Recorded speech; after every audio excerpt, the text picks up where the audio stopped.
will go ahead and get into it. Today, we're talking about product-led sales. So what does that mean? How do you do it? How have past companies done it? What does that mean and how could you start doing it? And so feel free to use a chat as well as a Q&A section as things come up. I'm Minami, I lead growth at Endgame. I will be helping moderate this session as well as making sure that I keep an eye out for your questions. And so if you don't see me bringing it in, just nudge me again and I'll bring that into our conversation. I'm joined today by the lovely Elena and Laura. I am so excited to have this conversation. I will let them introduce themselves. So Elena, do you want to kick off and start? Yes, hi everyone. My name is Elena Verna. I spend a lot of my time studying product-led growth and product-led sales in B2B, both from PLG overlaying SLG or SLG going down to PLG. I have experiences from companies like Miro, SurveyMonkey, MongoDB. I'm currently running growth team at Amplitude, although I'm an interim, so that's winding down very soon, but lots and lots of patterns, and I'm excited to share some war stories and some successes and frameworks with all of you of what works and what doesn't. Laura? Amazing.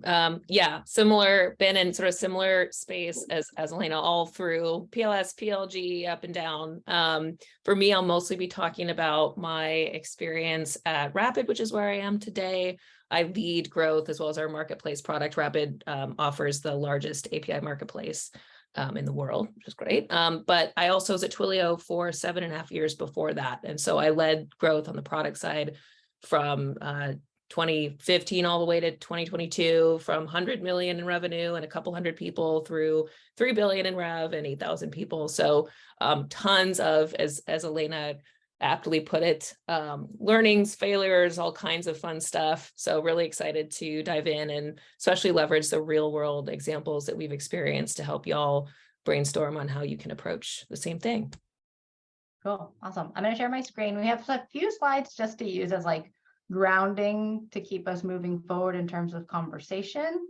So let me get that situated. So first off, let's just go into what is product-led sales. I am a SpongeBob fan, but we've talked about product-led growth, sales-led growth. Product-led sales is a new thing on the block. Elena, do you want to kind of just talk through your definition of it, how you think about it in the world that you see today?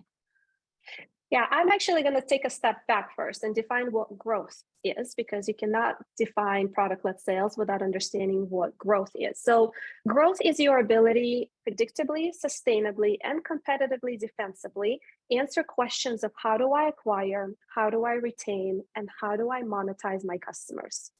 That is growth. Acquisition, retention, and monetization are growth levers. Most importantly, there's different growth motions of how you can answer those questions. There's product-led growth motion, marketing-led growth motion, and sales-led growth motion. In B2B, what we're always want to have is sales-led growth motion to capture enterprises, but then in order to efficiently and profitably capture SMBs and lower end of mid-market, you usually go after product-led. Product-led lets you really focus on the user and experience and product resolve their own questions of acquisition, retention, and monetization, as opposed to leaning on services and people, which introduces a lot more cost into every single transaction. And right now, profitability is the king. So a lot of companies are considering how do they win with product-led growth, but at the same time, don't let go of those really large enterprise contracts that sales-led promises and brings to the table. Well, this is where product-led sales comes in. But before I go into it, I'm going to step one step back and say, what is product-led growth? Product-led growth pillars are your ability to activate, self-serve, retain through habitual usage, self-serve, and hook in that usage into monetization. Product-led growth is not about just creating usage. It is about creating self-serve usage that is hooked into monetization. Now, that hook into monetization can either be self-serve monetization, which is truly product-led monetization, or it can be product-led sales, which is a bridge between product-led growth and sales-led growth, where you generate usage, self-serve, so demand for monetization comes in through usage, but the capture comes through sales. So product-led sales is kind of the best of both worlds. You have low cost of acquisition, you have self-serve activation, self-serve retention, but then you escalate that usage through feature wall, through usage blocks, through education and awareness to transition into product-led sale. And product-led sale is that strategy of understanding when usage can transition into sales hands to justify sales floor that you will need to hit in order to have a successful sales involvement that adds incremental value that product cannot capture on its own.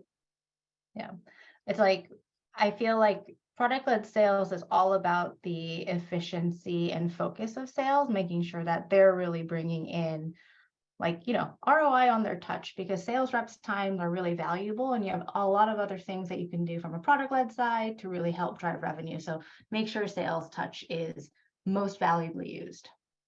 And I would almost say that product acts as an SDR in some capacity. So instead of having an SDR go and find who can possibly be using, or BDR using the product, you have product doing qualification for you. And then you can hand it off to sale. And this is where PQA concept really comes in, because in PQA, product qualifies an account to say, sales, you should get in there because the time is now, and now is the time, and you can add value, and that account is ready to talk to you. So I like to look at it as just a more efficient way to find pipeline and seed yourself potentially a lot earlier than you would normally engage with the account by really starting with users from the beginning in the lower complexity of the problem space. Yeah.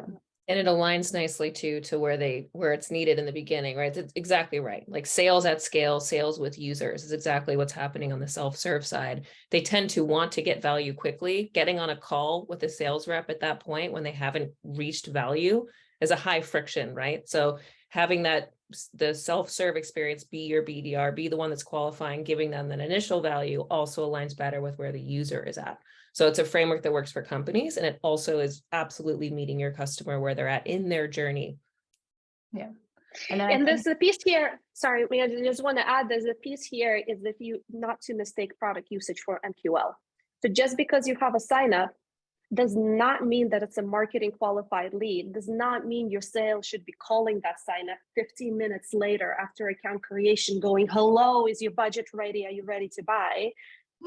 This is really flipping the concept of, hey, product usage and product qualification creates an interest for sales, not that anybody, the moment they have a touch point with your brand, isn't already an MQL that sales needs to jump on. Yeah, that's a great leeway. Morgan Charles just asked, when do you transition from usage to sales? What is the key indicators for a PQL, which ironically is kind of what we're going into next. So how do we think through, like, what is a PQA, a PQL? How do you find that transition point for sales to come in? So I have a framework of PQA is another engagement step that you need to drive towards within your product usage. So what are the current most frequent usage thresholds that you have user come in? You need them to set up. You need them to hit an aha moment. You need them to get into the habit loop and start using your product. Well, PQA takes it one step further. It identifies volume, velocity, feature usage, or behavioral triggers that indicate accounts' readiness to get involved with sales. It's another engagement step, and you need to drive your product and growth team to achieve just that. Yeah. And I think what's interesting when you are trying to find that line for a company or like your sales team, it's going to be different at every company and every sales team, depending on how you're structured, what your teams look like, what motions you have today. So it really is finding this balance of like, what is the ICP? So who's a target, like target firmographic accounts and companies that you're going after? You know, what is that a certain size company? Is that a certain industry, a certain vertical? And like that's laser focused for like who we want to be our customers. And then you overlay that with product signals that show when sales should reach out to them, which is where PQA is. We have a question. Is that, I'm sorry, and the fault here is to not over optimize for PQLs. PQL is when you actually have a buyer in your usage base. You will have buyers in your usage base, yes. but there's going to be limited amount of them. Your biggest opportunity is to identify accounts that are ready to engage with sales and find a buyer out there through traditional ABM and demand gen tactics and connect them with that usage. So don't over optimize your product-led sales for PQLs. It's a dead end. Yep. Communication channels need to be right for the right profiles, right? You want to get those people who are going to get the value from your business and be your advocates internally and be your proof of concepts there and build those things out. And then you also need that side motion with the buyer. And those sometimes can have some similarities and also can be very different depending on who the profile is, where they're at in the buying cycle. But as Elena is pointing out, you want to make sure you're treating them differently, especially as you're evolving your strategy. The last thing you want to do is think, oh, this failed, because you're reaching out to the wrong people. You have the right self-serve experience, but your communication with them is wrong. Yeah. I'll give you a couple of examples of PQA. So at Miro, our first PQA definition was, let me first tell you setup. So setup was create a board, invite somebody else on the board. It's a whiteboard product. Aha moment, you move a couple elements together on the board together. Habit moment was doing this on a weekly basis on a team level. So your main core frequency of engagement was weekly active teams, all fine and dandy. But then there was a PQA definition, and PQA definition was fairly strict. It was one of the conditions. One, admin privileges have been transferred to a new user. That was evaluation signal. Two, somebody visits terms of use pages. That's a behavioral trigger. Three, there was a velocity increase in number of boards or users created. So there was, let's say, one user added every month, and all of a sudden there's 10 users added. That was a signal. Or there were more than 10 people at the same time on the board. And if one of those conditions was hit, it was a PQA. If a hand raiser happened as part of the PQA, it was a 15-minute SLA to get back to that hand raiser, because the time is now, and now is the time, and that was the most prospecting, like, best lead you can possibly have. Otherwise, we needed to get into account ASAP. So we would have buyers already kind of warm for ICPs and accounts that we were prospecting. And the moment it would hit PQA, we would outbound into buyers. If it's in a user base, we would outbound into user base. If we didn't see that there's a buyer in a user base, we would outbound outside. But that was the most important motion that helped us scale and lay sales-led strategies on top of product-led growth that Miro originally scaled its product market fit with. Yeah, I think on the flip side of that, there's a question in the chat that says, what are heuristics that indicate sufficient PQL traction for PQA?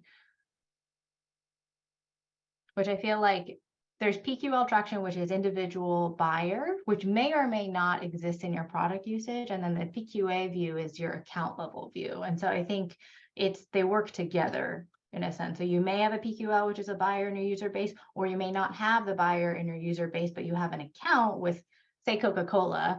You have an account with Coca-Cola where there's amazing usage happening, where there's product news signals that are saying, okay, you know what, they're actually evaluating this. The salesperson may have to go find an outbound through LinkedIn or anything like that to find the buyer, but a PQL may or may not be within that PQA. Right. So let me just double down on how did Miro found that example of PQA? How did they define that PQA? Well, they looked at current hand raisers that materialize into a sales accepted lead. So it wasn't just like somebody asking a support question through a hand raising motion. Those were success points. Then we ran a regression analysis, simple linear regression analysis, by throwing a bunch of variables into it, volume, velocity, and then we looked at what had the biggest coefficient. And those 4 signals that I told you came out was like biggest wins against anything else. It didn't matter if they use templates, or if they use this integration, or if they signed up together at 5 people, or they started as a 1 person. It really did not matter. All mattered that those 4 things that I've mentioned from your example. So reverse engineering that PQA definition on your current hand raisers. So basically saying, okay, these accounts are hand raising. What are the accounts that look like those accounts, act like those accounts, smell like those accounts, but are not hand raising? That's your first PQA definition. And then you start expanding it and playing around with it, because it's an evolving topic. But we did this at Amplitude too, and it was very, very similar. It's like shockingly similar how it also had a velocity component, it had usage component, it had a behavioral component to it. So they're all fairly similar at the end of the day, although there's obviously very different actual values that are going to be attached to it depending on your product. Yeah. I know we want to move on, but I want to double down on one thing that Elena said, which was really powerful for us at Twilio, which is the notion of velocity, time. So there are some signals that on their own might not distinguish from an ICP versus someone who is not an ICP. For example, for Twilio, sending a message or sending a certain number of messages if they have an SMS application. However, if you add in a time element, how quickly a user got to that point, things like throughput, things like velocity of usage, time to usage, that can be a really powerful signal. So I definitely would encourage you to be thinking of the temporal factor, the time factor, as an overlay on top of the signals you think are powerful, because just adding that in can be just what you need in order to actually identify a meaningful ICP signal.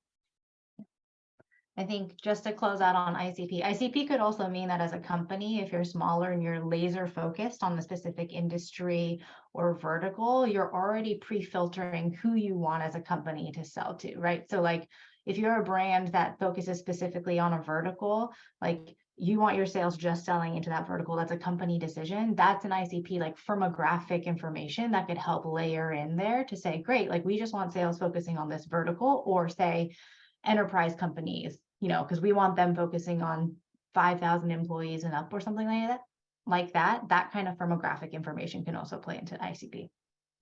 I'm going to move us forward just given time. I think just thinking through all the conversation we've been having, product-led sales is that bridge between product-led and sales-led monetization. And that's also in some of the blogs that Elena has been doing, and I'll make sure to put them into the chat.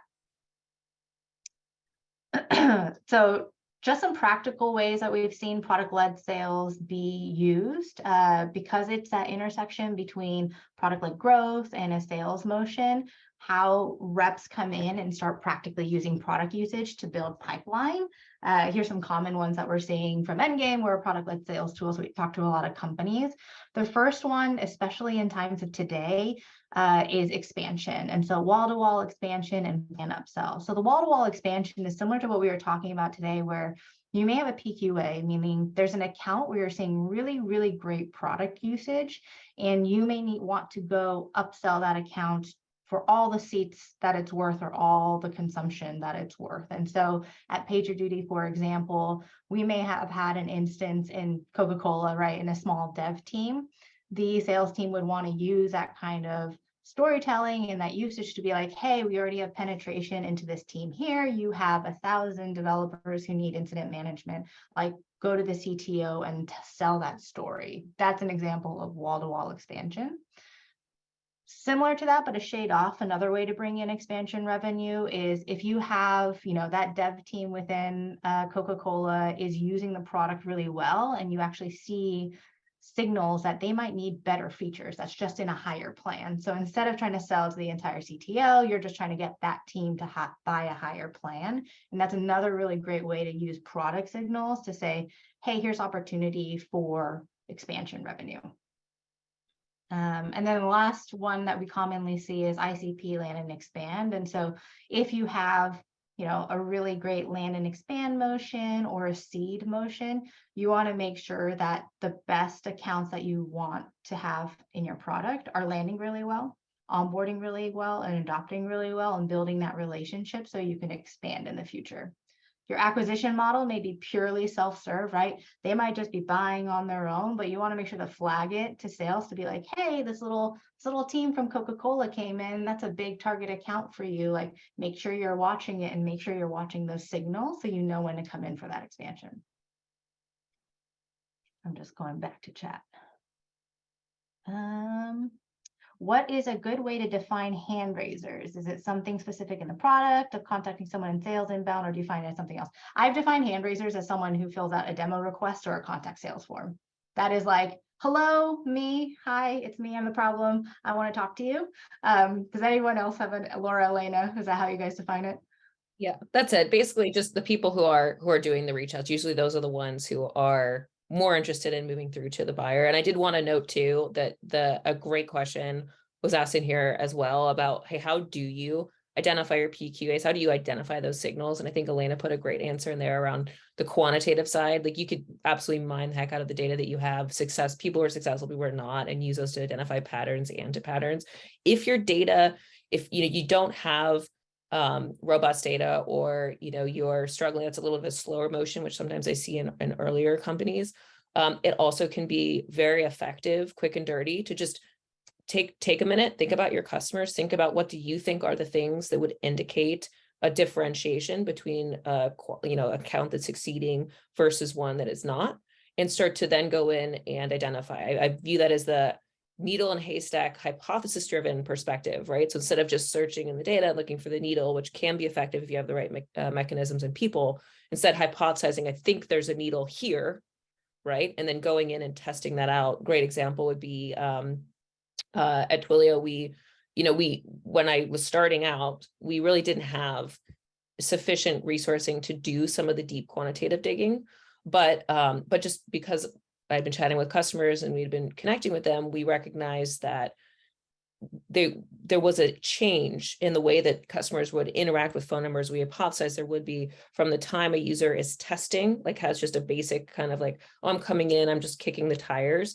there'd only be messages sent to their single phone number versus the phone number that they were testing with Twilio. But as they would move through stages and start to get to a place where they had validated something and found some value, there would be an additional few numbers that they'd be pinging to, sending messages to. So none of that's happening in the account. It's just something that was one of the millions of events, existing in our data pool. But once we said, okay, well, we think that's going to be a significant moment. And by the way, there'll be another significant moment where there's phone numbers outside of their company that they're pinging. That's indicative of maybe a POC being live. Then we could go in and actually find that event, manually pull that number, and then start to validate it. And that's another effective way to move and make progress, even if your data systems, data events, or your team isn't as set up to do that kind of analysis. So I'll add in the point, whenever you feel like you're blocked on getting valuable data like that, you want to really be figuring out how to get some of that resourcing in place. But just a way to move through if that sounds intimidating to you. Yeah, I'll give a couple more examples. At MongoDB, that first top-down signal that was so helpful was user comes in from ICP segment. ICP for them was defined 200 employees or above. That is the segment that is meant to have a destination with sales, although they can start with PLG. Anybody can start with product-led experience. But if customer in ICP hit one of 4 errors when accessing their cluster, so they might be inserting the wrong a bad character in it, or when they were trying to query it, there's literally 4 errors. And if they reached out sales, 80% booking rate, or like 60% booking rate, meeting rate on that reach out, immediate conversion to professional services. In 6 months, it was like a clockwork. The pipeline was closed. 4 errors. They weren't very sophisticated on it. Like if you hit it, it's a really great touch point for sales to help to come in, provide additional value, and then as contract will be closed after professional services, help them overcome it. At Netlify, we had something similar, but on the user side, if you have more than 7 users in the account, great time to talk to sales. And it was basically a volume threshold. It wasn't very data driven, but it's just something that when we went to sales and said, what are accounts, what are characteristics that they have that are you successfully closing? They're like, well, they're bigger, they have more users. And I'm like, all right, how many users on average do they have? 7. Well, let's go after it. Let's set it a threshold and let's define it as our initial PQ8 criteria. At Amplitude, we had something very similar with events. So when you start hitting closer to the threshold of event volume, like a great time to talk, or if you hit a feature wall. So for example, you hit a cohorts feature wall.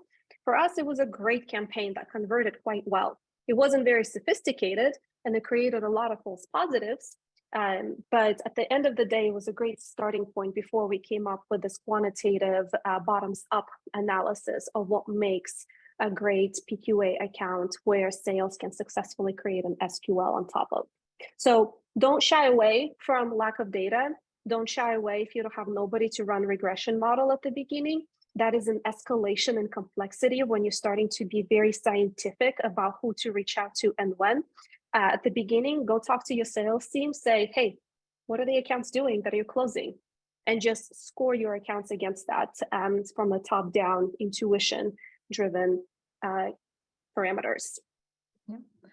I'll just add in, like with PagerDuty, it was also started really simple. So the line for ICP for sales was anyone companies above 100 employees. And so they were segmented above that. Anything below that was self-service.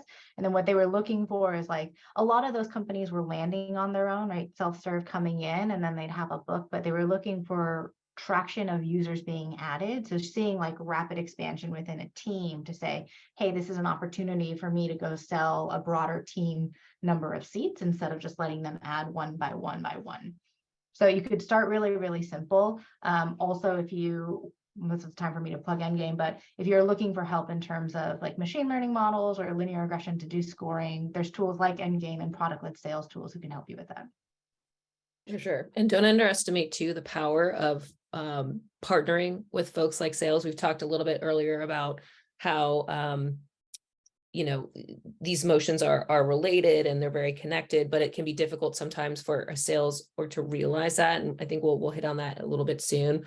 But when it comes to hunting for these signals and figuring out, okay, what are the things that indicate someone's PQA or ready for sales? If you partner with sales to learn what those are, it's part of organically pulling them into your process, which allows you to then explain what you're doing, why you're doing that. And it helps them organically get on board with your motion, help them feel like you're not eating their lunch. You're actually trying to give them more lunch, right? By pulling these things out. And it can really be effective for you and your team finding these signals. And then also establish core partnerships and key partnerships with teams who are ultimately your handoff folks. Well, for Twilio, did you guys have a specific line or how was that set with sales handoff? Yeah, so for sure. So things changed a lot through the years. So there were different challenges at different times, which is interesting. Like when Twilio first started, there's a very small sales team. A lot of the focus was on the product-led side. And part of that was because we had a technical audience. Technical audiences tend to have a higher aversion to connecting with sales than others. For example, we had a Fortune 500 company go sign up, use all of our self-serve experiences, go completely live without ever engaging with sales engineer or sales, right? And that was just because it was, you know, led by there wasn't because there wasn't reach out, there was just they weren't receptive to it, right? They weren't receptive until they actually hit an error or problem and needed to connect back. But I'd say from a high level, right, you know, as we did ramp up sales, as we got that to grow, it became increasingly important for us to effectively leverage our self-serve experience as that effective BDR, right, that Elena was mentioning, using that as a core part of the sales line. And a couple things that were particularly effective for that. One was having, like I said, that strong partnership with sales. At Twilio was sort of a little bit better organically understood or embraced that there had to be a strong self-serve function to grow our sales function, because again, that developer audience for them, the technical audience for them to be comfortable engaging with the sales, even a sales engineer, they needed to have enough value, enough momentum to find that worth it. And we could have a whole other webinar about the psychology of developers. But if you do work with them, that'll definitely ring true. But as you know, with that in place, there were a number of things we did there. We set up a partnership with a section of our sales team where we would do that together. We would identify those signals between them and our team. Like, what are the things we think are going to be effective? What are the things that we think are going to drive, you know, PQAs, get people to that point, or identify them effectively to get things over to sales. And we would literally go into a base, manually pull, you know, a number of these suckers, have someone over on that team ready to interact. And in the ones that were successful, we would embed into our system, and the ones that weren't, we would leave out. And we actually found a number of things that way. And that was, you know, we did that for years, even when we did have a more advanced data system. It was just effective to be able to think logically, take a step back and think, okay, wait a minute, when like sales knew our customers, they were with them all the way through, you know, their cycle. We spent a ton of time with customers. We understood them. So a lot of brain power there. You can really come up with a lot and move a lot in that direction. So that was really effective for us. What wasn't effective, and I'd say just be very careful about this, there's often a strong gravitational pull to operationalize things, especially when it comes to sales, right? They're in Salesforce, they want things documented, they need, are we talking to too many people, or reaching, marketing doesn't want to make sure we're reaching out to, people in multiple different ways. We want it all tracked. Really emphasize that while you're experimenting and assessing, you do not want to operationalize. It will slow you down completely. And a great way to get that across and help people get that is to share with them that, you're going to put in a lot of work into something that potentially might not bear out, and we see zero ROI from, right? And all it takes is to share with them a signal that failed and be like, do you really want to operationalize all these things? And it helps them get on board. But just a word of caution on that front. Yeah. I think that one of the fundamental things, whether you're trying to go product-led growth for the first time, or you want to layer in product-led sales, or you're trying something else, the fundamentals of just getting started is getting alignment, communicating with the cross-functional partners of who you're working with, how you're trying to do it, and getting, buy-in, I would say, to test the idea or experiment with the idea, because you're going to move further faster if you get cross-functional buy-in. Whether you're in sales, whether you're in growth, whether you're in product, you want to figure out who your partners are across the channel and then work together on that. So, are there any other psychology tips, Laura, that you have along the way? Yeah, for sure. Tons of successes and failures in this group for sure. I'll just say one thing to note is, meet your company where they're at. Everybody's at a different state. There's going to be forces that make it easier for you and forces that make it harder for you, right? And I would say one of the most important things to do is to make sure that everyone is aligned to the mission. And that sometimes does mean getting a C-level or very senior leadership involved. And this goes back to what you're talking about, especially now, right? PLS and product-led sales can be very, very effective from just a model perspective. It's much cheaper when your self-serve experience is your BDR and serving as a sales rep than to have a ton of one-on-one experiences, right? And so getting someone at the C-level on board can be very important, especially if you're a little bit, if it's a very new thing for your company, there's no history of traction in this space, and pitching the numbers on it can be very effective for that. On the flip side, you want to make sure, it's effective to have, similar mission and someone in leadership saying, hey, we're doing this, but obviously nobody likes to be told or forced to do things. And, sales is your partner in this thing. And if they're not on board, or they're only on board because someone has told them to, it's just going to be slower, right? And the second you have a failure, they're going to be like, look, see, right? So you need them instead, to the best of your ability, to get them on your team. And so I mentioned, and we talked about earlier, pulling them into the process, using their knowledge, working with them. There was definitely one of the things that was really effective at Twilio during a period of time when we were really, really ramping up our sales and things were changing quickly and we lost a little bit of the organic support, was finding the teams, the smaller sales teams, the pieces of them that were more on board than others, pulling them into the process, being successful at that kind of micro level, and then using that connection and that story to then pitch it to the rest.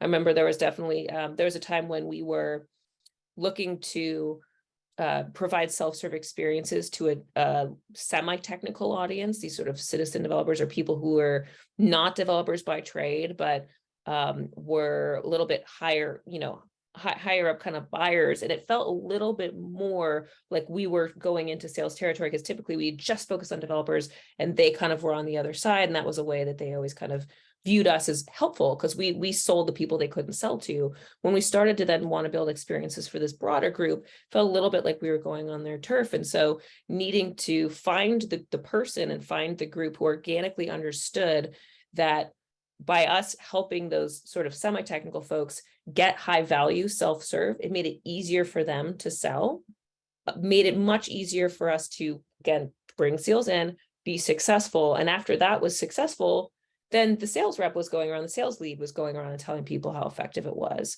And that's a really good way to crack in. If you only you can't get everyone in sales on board. If you can't get them on board with the psychology of, hey, we're like the BDRs at scale, you should try that first. Start with a small team and prove it out. Yeah, and Elena put it in the chat, but Figma is one of Endgame's customers, and they saw like double-digit increases, what sales loved and why the team was like so stoked on it. They saw double-digit increases in the opportunities that they got, so they were able to create ops faster, make more pipeline by targeting off of product usage, and they were able to like double-digit increase their ASP because they were using product signals to know like where the upsell potential was. And so immediately these teams that started trying out product-led sales are like, wow, like my pipeline is blowing up like crazy. And that's how it spread rapid fire. And so now we're across the whole team, but plus one, like starting with a small team, partnering with them, getting the traction going, and like that, then people will be like, how do I do this? How do I do this? Like, let me partner with you. It's definitely good KPIs out there that reps will get really excited about. Increase in opportunities, increase in deal size, closing faster because they already qualified into your product and already know how to use it. All things that'll make sales reps go, yes, yes, give it to me.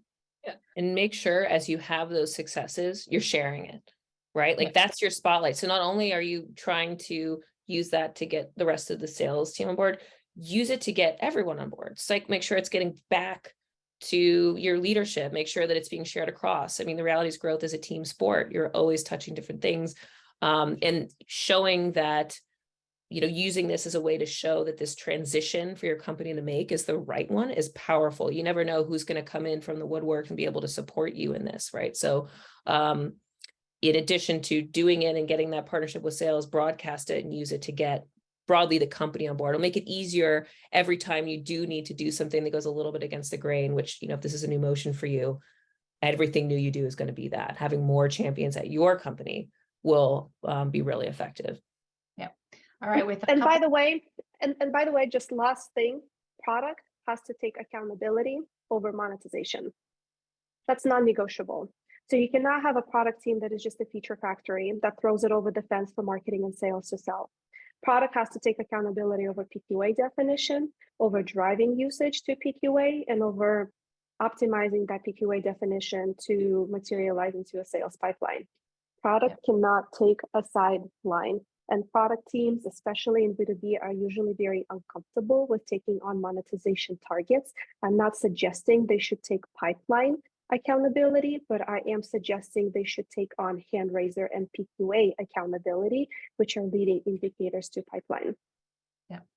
All right, with 5 minutes to go, we're going to do rapid fire Q&A so we can try to get some of the questions that have been peppered in throughout. So Bhaskar has asked, typically, how do we define the user journey for a product-led or self-serve motion? And most importantly, how do we identify the ICPs?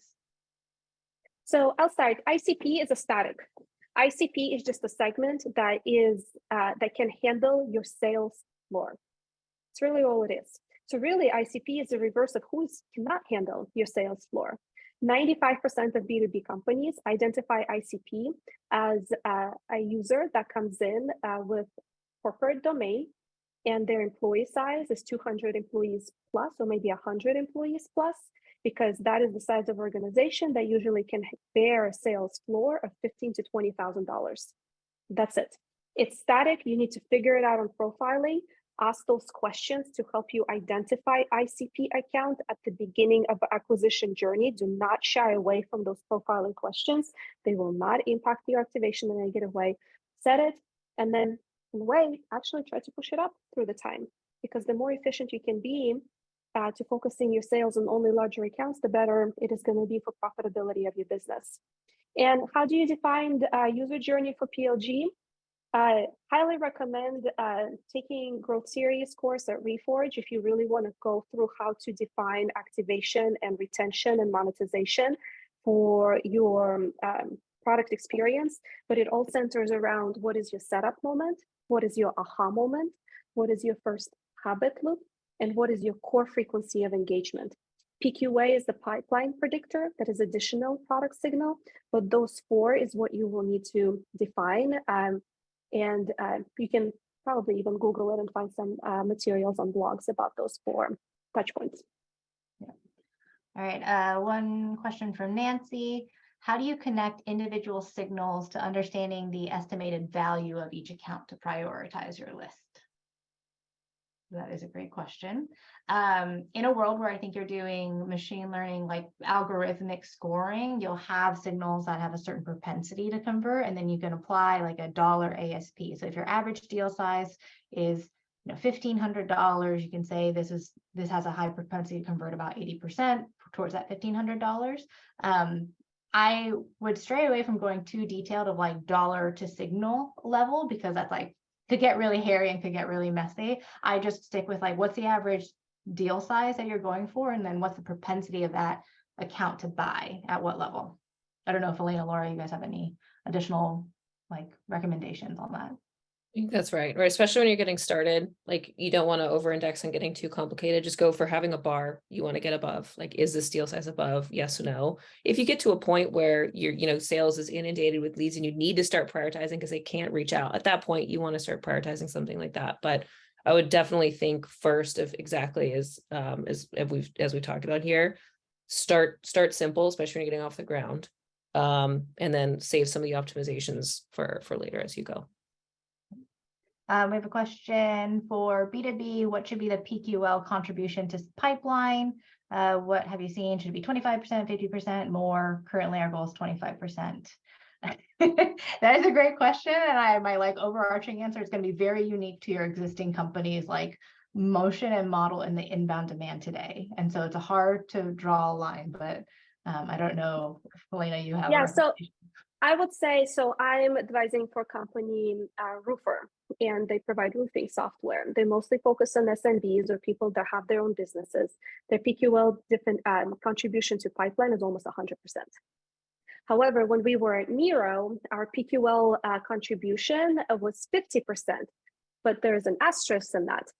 Only 30 out of 100 hand raisers that we're going to get at Miro, 30% of them came from longtime users that buyer, basically like true PQL on the account. Next 20% came from, it was a very recent user, but account existed for a really long time.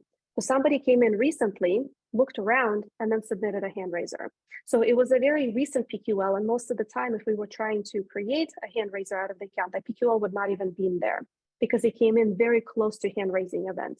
And then the rest, 50 to 40%, even if the sales submit form happened, it was not out of the account. So there is a very clear, there's no PQL in at least half of our deals that are happening that are inside the user base.